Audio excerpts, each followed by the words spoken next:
Jelelle Awen, and this is day 3 of 33 days of Metamorphosis, with me showing up daily for these videos to connect with you and just feel what's arising for today and share from my heart with you. I am very touched so far by what you're sharing with me in the comments about your experience of these videos, and I take in every one of them, and you are so welcome to leave comments, sharings, questions, anything, digestions on Facebook, on YouTube, on our blog. You can also private message me on Facebook and email us at soulfulhearts@gmail.com. So the whole sense I have about this video series is that there's an opportunity here, an invitation to go within. And so you're taking something in from me, an external source, and then you're invited to just take it inside and integrate it for yourself and see what resonates and what that pushes up in a good way, and perhaps even triggers or reactions that come up for parts of you related to this series. That really is the whole process of it.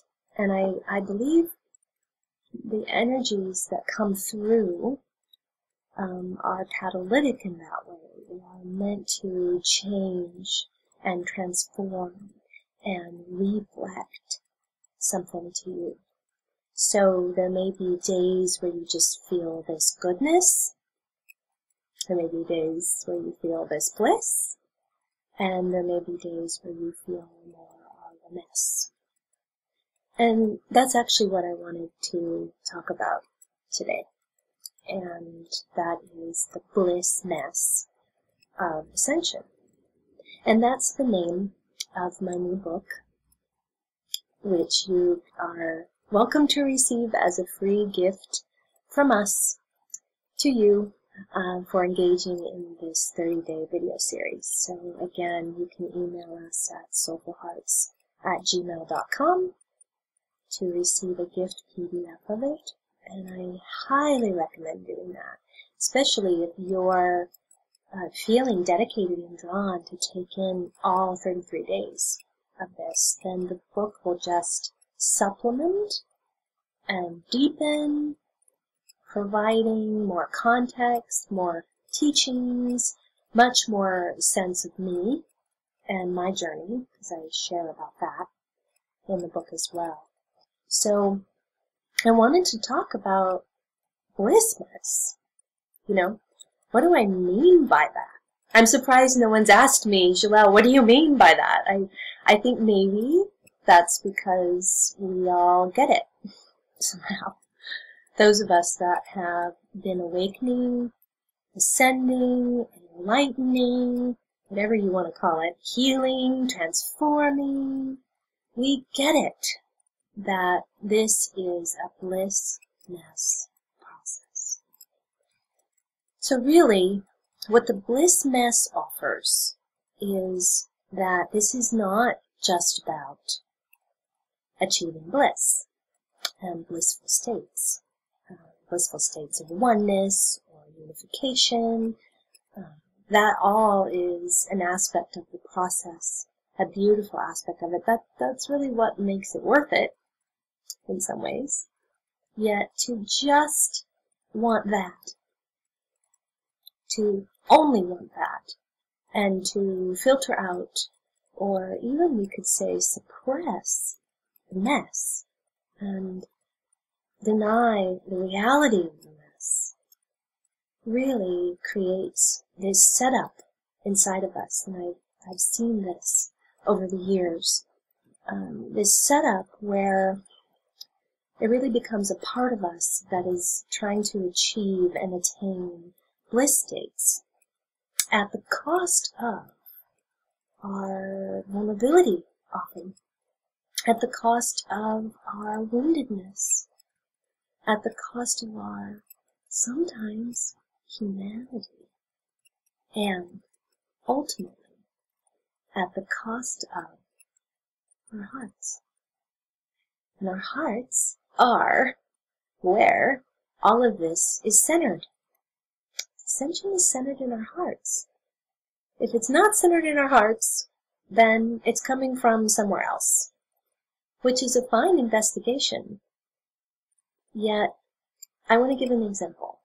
An example is really maybe orienting to a picture that you've heard of, whether it's Buddha or whoever, and they seem to be in this perpetual blissful state. And you feel like that's what I want. So maybe you're meditating for hours to achieve that, you're going to satsangs to achieve that, whatever that looks like for you. And yet, every once in a while, or maybe more than every once in a while, you get triggered, parts of you get triggered by traffic. You get upset when your relationship breaks up. Parts of you feel anxiety about money and earning money and making money.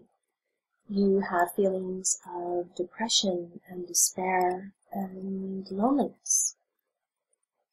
Sometimes, maybe parts of you don't feel like being here and feel suicidal, even. So, I would say, in this case, that there's a part of you that wants this bliss, that has this projection idea of this idealized state of bliss, that if it can just get there, then all that other stuff, all that mess, will go away. That's the idea, right? Or the carrot. And I believe a lot of, maybe we could say shadow-based teachers play on that. And I've really seen this in the last 5 years in particular. What's really coming out now is more the need to not bypass and the need to go into this mess over here. I would say in here, actually.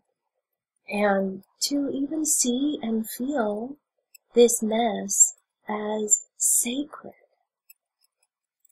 And that you cannot get to the bliss without feeling the mess.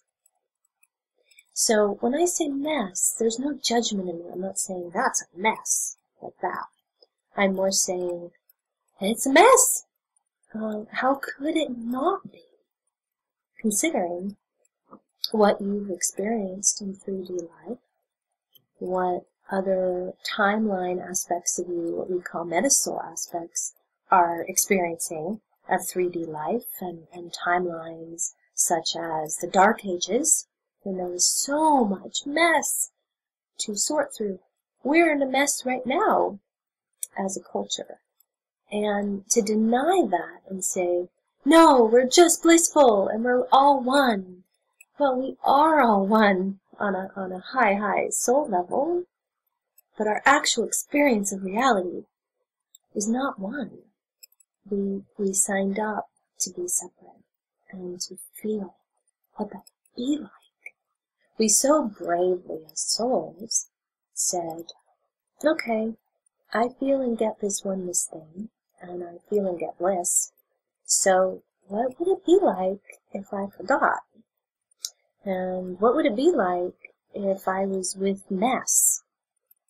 And could I get to bliss again someday? Not denying this mess, but healing this mess. So, one of the things that I think is so unique about what we're offering with Soulful Heart is that we're also saying that we have a how, or a process, for healing this mess and bridging it to the bliss, so that nothing gets transcended here or bypassed, and you actually go through the mess and discover the beauty of it, what it actually contains. You go in there with your heart open, increasingly open, as you separate from other parts of you that struggle to have their hearts open, and you discover more and more of the treasures here. And I wanted to read, before I go too much farther into that, I wanted to read a couple pieces from Bliss Mess, from my book. And I recently shared a few cards on Facebook too that have these very same expressions and sentiments. We have been star beings, oneness consciousness, much more than we have been human beings. We are here to experience the bliss mess, yes, both, of feeling. The bliss mess, the highs and lows, the ups and downs, the sufferings and the joys, the tears and the loves. Oh, this is our humanity in all its glory.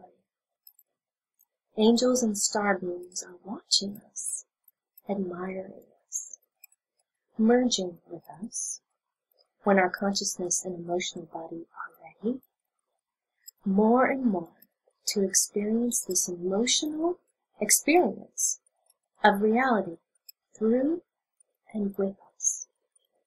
They are not judging our emotional states, yet do hope for the end of our suffering over suffering, and for us to heal from the karmic patterns that can unconsciously haunt us, so that we can merge with them some more and create something new.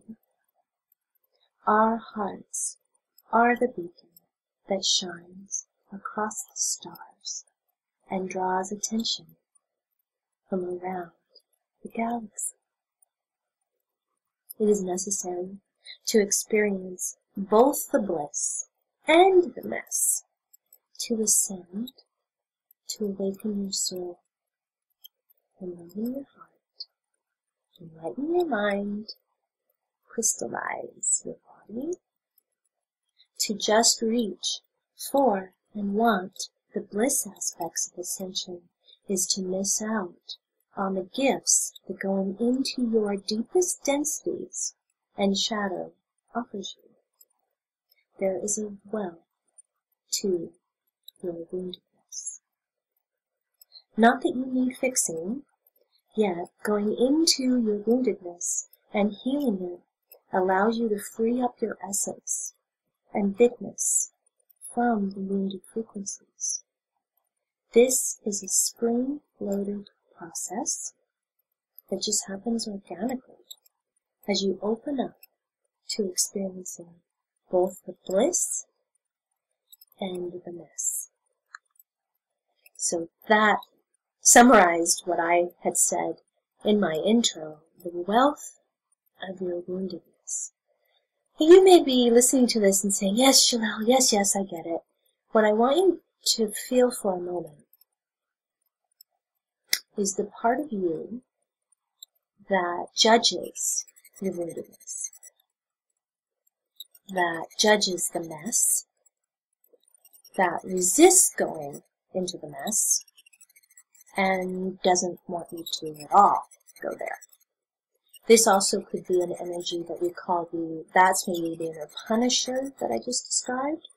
You may also feel into an inner protector that could come up here. And what you're feeling here is an energy that has always needed to be there since you came into 3D. Over the years, when we've asked protectors in sessions, when did you first start protecting me? They always say, at birth. Okay. So as soon as you incarnated here, it seems this protective energy came in to form a shield, a guard. Very lovingly, very self-lovingly this happened. So this is not an energy that we witch hunt. This is not a kill the ego kind of energy whatsoever. This is a acknowledgement and a compassionate feeling and an ambassadorship toward this protective part of us that we've so needed in order to be here. Where the process comes in is to start to feel this energy, this protection, especially connected to our mess that I just described, and to feel why it wouldn't want us to go there, what its resistances would be. What I've commonly heard and experienced is a fear that you wouldn't be able to handle it. That's usually the answer. So in that case, the protector is identifying you not as you, your what we call 5D self, or as I said the other day, as an I am essence. Usually the protector is relating to you as an inner teenager, or an inner child, or both, that it has had to sort of reluctantly guard and watch over your whole life, like we just said, from birth. So the you, it sure is not going to be able to handle the mess. Is usually that. It's a more immature, emotionally immature energy. So this is the interesting thing, is in meeting with people, and this is true of me too, what we discover is that they tend to be a combination, and just see how this feels to you, taking this in. They tend to be a combination mostly of an inner teenager energy and a protector. So the essence is in there somewhere. I'm not saying that it's not. Yet, maybe dominantly, there's this inner teenager and this protector. So the inner teenager is usually very willing to feel the mess, and in fact it still lives in the mess. Teenagehood was really when things got messy for most of us, and where we started really, I believe it's when our soul awakenings happened, especially for those of us who signed up to awaken early, and who never really engaged in 3D life all that much. That was certainly me. So our teenagehood is really where this awakenings were happening. That's why it's such an emotionally tumultuous time. We're pushing away from birth family conditioning, from 3D conditioning often, where either our inner teenager is either definitely rebelling or conforming. And the conforming comes at a high cost, right? That takes a lot of deconstruction later on to find our essence in it. The deconstruction happens, we find, by saying, here's the inner teenager energy, connection with it. Here's the protector energy. Often, the teenager and the protector are what we call fused. Fused is a great word for it. They're just collapsed together. If you could picture your teenage bedroom, the bedroom you had as a teenager, which is often our sanctuary. My bedroom still is my sanctuary. That's where I'm filming from. That's where I do all my sessions. I have an ocean view, so this is my sanctuary. Our teenager is usually in our bedroom, and sitting in the corner, or guarding the door, more like it, is the protector. You can do, we're definitely going to dedicate days to these different aspects. You could even start today by going into a visualization space. You could even use the meditation I showed yesterday to go into a space with Divine Mother, and then ask to see your inner teenager and your inner protector, and see where they are. Visualize your room as a teenager as much as you can feel and remember about it, and see what happens. We would then, excuse me, if you were working in soulful heart sessions with us, individual sessions, we would then connect with that energy, give you journaling questions to ask these aspects of yourself, And then we would facilitate what we call a drop-in, which is where the parts actually talk through you. And you don't lose consciousness. It's not a deep hypnotic state. It's very natural. These energies are just so waiting to talk. I have been amazed over the last 15 years. I've seen an 8-year-old access parts. In fact, it's easier when we're younger. We can really feel them when we're younger. And I've seen a 90-year-old woman access parts of herself. So I've seen men, very cerebral, brilliant Berkeley professors, access parts. And I've seen a lot of women, I mean, anything you can imagine, as long as the soul and heart are ready to go into this ground. And I want to go back for a moment when I said about the protector will probably say, you're not ready. It reminds me of that movie, You Can't Handle the Truth. Yeah, that's what protectors often, you can't handle the truth. You can't handle these emotions. You can't handle your teenager. So the process is you growing into this loving parental energy, this compassionate space holder for you. And you're showing the protector, I can show up for this. And I want to show up for this. And I want to show up for you, protector, so that you can start to rest, which is ultimately what all protectors seem to want. And ultimately, to transform from a guarding energy to a guiding energy, which is actually what they're here to offer. They got caught up from the very beginning in guarding you and other parts of you. So they got distracted by that, and they became fused to that rather than what they're actually here for, which is as a guide and a channel to divine frequencies, and also to help you open up your meta-soul timelines, so all those timelines and aspects, so that you have a fluid connection to your star being aspects and all of that. And that is something that I experience, is that I don't have much guard anymore. I have more guides that are meta-soul aspects, and my gatekeeper, as we call it, and we'll share the link to that writing so you can read more, has really opened up the doors to my meta-soul. So I have pretty fluid access to that aspect. And I also have fluid access to my emotional body. And over many years of working with these parts, a fluidity with both the mess and the bliss. And that doesn't mean I don't experience mess anymore. If you are looking for a teaching and an offering and a process that tells you there is no mess anymore, that's not this one. And I am not that teacher. What I would say more is that's probably a part of you avoiding something, because it's afraid. It's afraid to go there. This mess is intense for most of us. The traumas we experienced in childhood, just this life alone, are immense.